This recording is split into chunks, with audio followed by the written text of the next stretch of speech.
Good morning friends, welcome back my channel. তোমরা সকলে কেমন আছো? আশা করি সকলে ভালো আছো। আমিও ভালো আছি, সুস্থ আছি।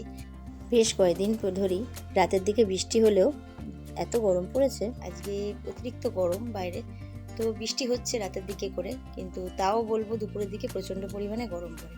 তাই কালকে মিঠাইকে যখন স্কুলে নিয়ে গেছিলাম, পেয়ে গেছিলাম টাটকা বাটা মাছ। সেই বাটা মাছটাই আজকে ঝিঙে আলু দিয়ে ঝোল করছি। যেটা আজকে বলার বিষয় তোমাদের সাথে শেয়ার করবো ভাবছিলাম, ডিজিটাল হিংসা। ডিজিটাল হিংসা এমনই একটা মানুষের মধ্যে মানে একটা পর্যায়ে চলে গেছে যে যারা তোমার পরিচিত লোক, তুমি যখন ক্রমাগত ভিডিও ছাড়তে থাকবে, তখন দেখবে তোমার পরিচিত লোক বলো, তোমার বন্ধু পরিচিতির মধ্যে যারা আছে বা তোমার ফ্রেন্ড রিকোয়েস্টে যারা আছে, তারা তোমার ভিডিও সেভাবে দেখবে না, আর দেখলেও স্কিপ করে দেখবে, সেই দেখাচ্ছে না দেখা ভালো বলবো আমি।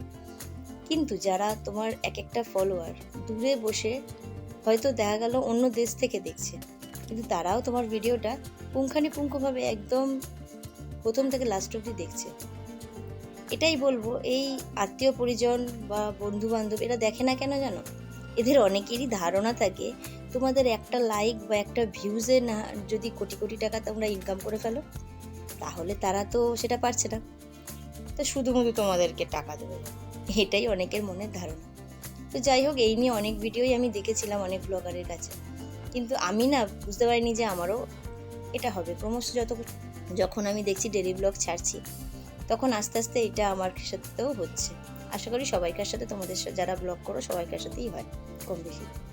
তো দেখো, কথা বলতে বলতে মাছের ঝোলটা আমার হয়ে গেছে, আর আমি একটু স্টিমে রেখে এটাকে নামিয়ে নেব। গরম মশলা ছড়িয়ে দিলাম, দেখতেই পেলে।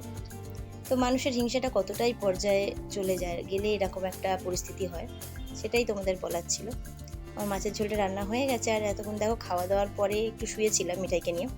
আজকে মিঠাই স্কুল ছুটি, তাই জন্য ওকে নিয়ে একটু শুয়েছিলাম। আর দেখো, সেই সময় একটা পার্সেল চলে এলো। পার্সেলটা আমি কবে অর্ডার দিয়েছিলাম সেটা আমি ভুলেই গেছি। তো চলো দেখা যাক কি এসেছিল। হয়েছে হয়েছে, খোলো। এত পরিশ্রম।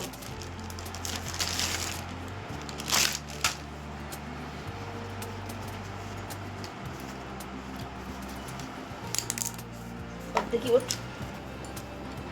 জিনিসটা কি একই রকম মনে হচ্ছে তো।